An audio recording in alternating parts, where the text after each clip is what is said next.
There is a light that does not flicker with wind, nor fade with time.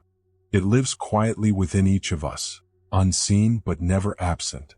In the noise of the world, we forget it. In the rush of life, we overlook it. But in stillness, it returns. This is not a light of fire or sun.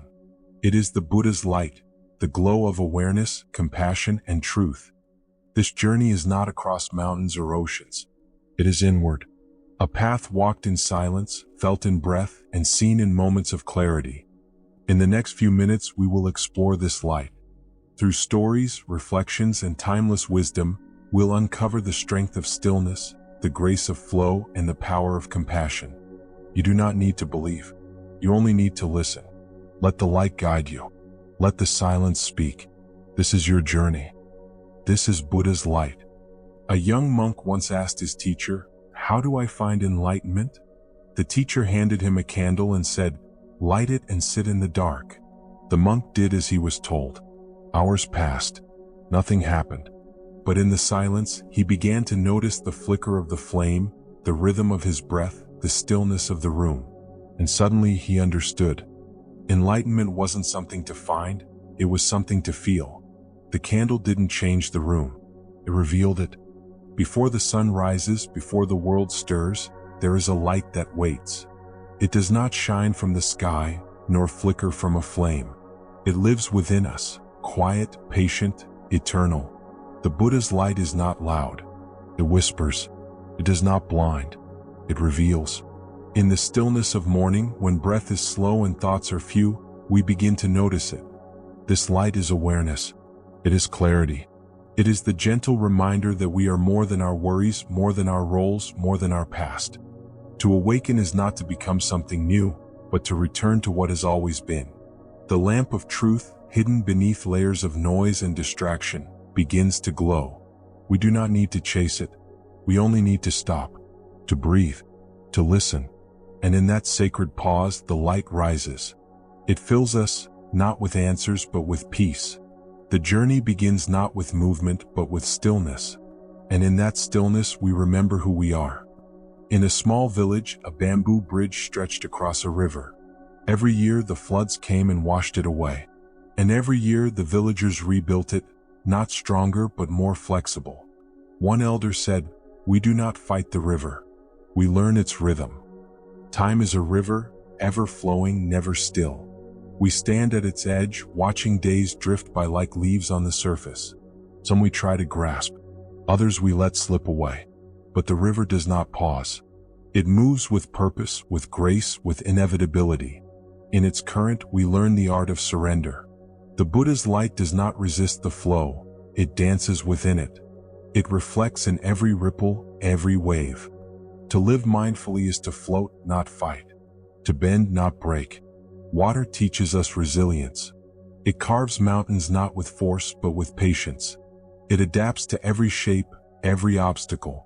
When we become like water, we soften. We learn to move through life with ease, not urgency.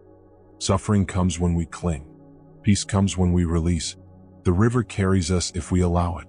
And in its movement, we find freedom, not from life, but within it.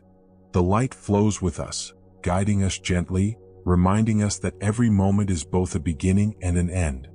A warrior once sought wisdom from a monk. He expected chants, rituals, teachings. But the monk simply sat in silence. Days passed. Finally, the warrior asked, "Why do you say nothing?" The monk replied, "Because silence is the answer to the noise you carry." In a world that celebrates speed, stillness is often misunderstood. But true strength is not found in motion. It is born in silence. Like a mountain unmoved by wind, the mind can rest in its own depth. Stillness is not emptiness. It is fullness. It is the space where wisdom grows, where clarity emerges. The Buddha taught that silence is not the absence of sound, but the presence of awareness. In a world that celebrates speed, stillness is often misunderstood. But true strength is not found in motion. It is born in silence.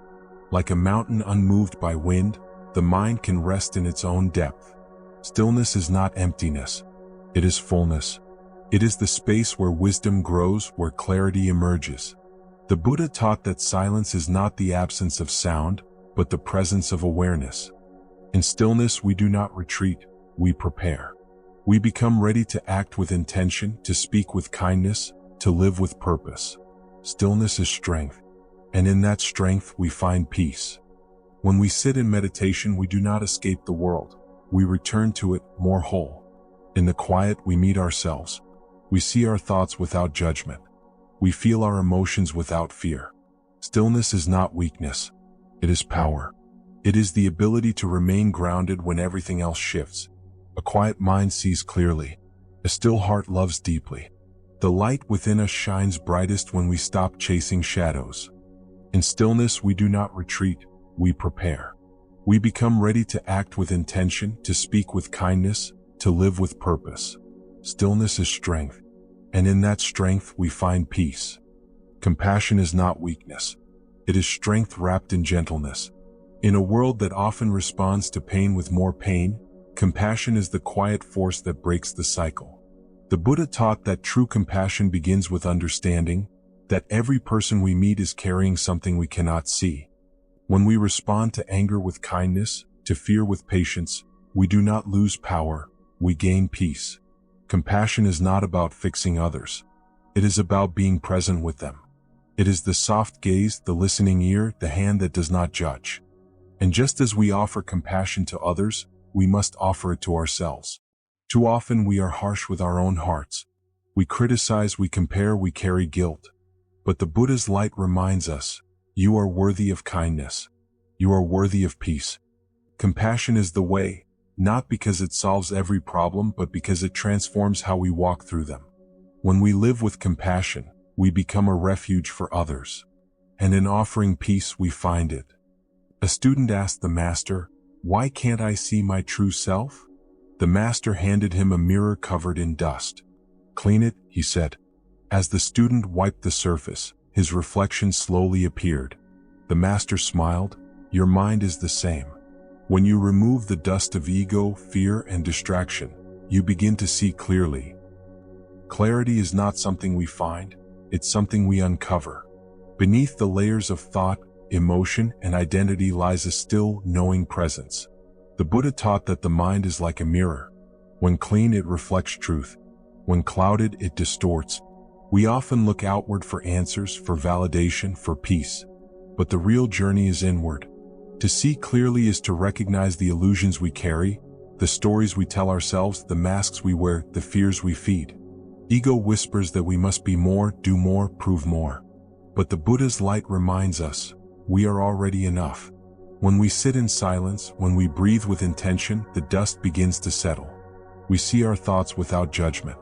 We witness our emotions without drowning in them. Clarity is not perfection. It is honesty. It is the courage to face ourselves with compassion. And in that seeing, we begin to heal. The mirror does not lie. It simply waits for us to look.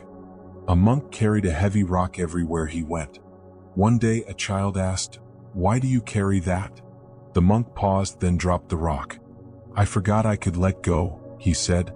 From that moment, he walked lighter, freer, and with a smile. We all carry something. Regret, anger, fear, expectations. These burdens shape how we walk through life. But the Buddha taught that freedom begins with release. Letting go is not forgetting, it's choosing peace over pain. It's the quiet courage to say, "This no longer serves me." Like the monk and his rock, we often hold on out of habit. We forget that we have the power to set things down. When we release, we rise. The heart becomes lighter. The mind becomes clearer. The spirit begins to soar. This is not escape, it is transformation. To rise is to trust. To trust that life will catch us, that healing is possible, that joy is not something we earn, but something we allow. The Buddha's light is not a spotlight, it is a sunrise. It warms, it awakens, it invites us to begin again. In a monastery, a monk was seen sweeping the courtyard every morning. A visitor asked, "Why do you sweep so carefully?" The monk replied, "Each stroke clears not just the dust, but my mind. This is my meditation." The visitor watched in silence, realizing that even the simplest act could be sacred. Wisdom is not reserved for temples or mountaintops. It lives in the way we walk, speak, and care. The Buddha taught that the path is not somewhere we go, it's how we move through each moment. When we bring mindfulness into daily life, everything becomes practice. Washing dishes becomes a meditation. Listening becomes compassion. Silence becomes strength. The monk who sweeps the courtyard is not just cleaning, he is cultivating clarity. We do not need perfect conditions to live wisely. We need presence. Every breath is a chance to return. Every step is a chance to begin again. Walking the path means choosing peace over reaction, kindness over judgment, and awareness over distraction. The Buddha's light is not distant, it walks beside us. In the market, in the home, in the quiet moments between tasks. When we live with intention, even the ordinary becomes sacred. And in that sacredness, we find joy. A disciple once asked the Buddha, "How can I share your light?" The Buddha replied, "Light your candle from mine. Then walk. Each person you meet may light theirs from yours." In this way, the flame spreads, without ever diminishing. The Buddha's teachings are not meant to be kept. They are meant to be lived and shared. When we speak with kindness, we pass the flame. When we forgive, we pass the flame. When we sit in silence and truly listen, we pass the flame. The light we carry is not ours alone. It is the light of every teacher, every moment of clarity, every breath of peace. And when we share it, it grows, not in brightness but in depth. You do not need to be perfect to be a light. You only need to be present. As this video ends, may you carry the flame into your life. May your words soothe. May your actions heal. And may your presence remind others that peace is possible. The Buddha's light lives in you. Pass it on. Thank you for walking this path with us. If this message brought you peace, consider sharing it with someone who may need light today. Subscribe to Buddha's Light for more stories, reflections, and quiet wisdom. May your journey be gentle. May your heart stay open. And may the flame you carry brighten the world around you. Until we meet again, be well, be kind, and keep walking.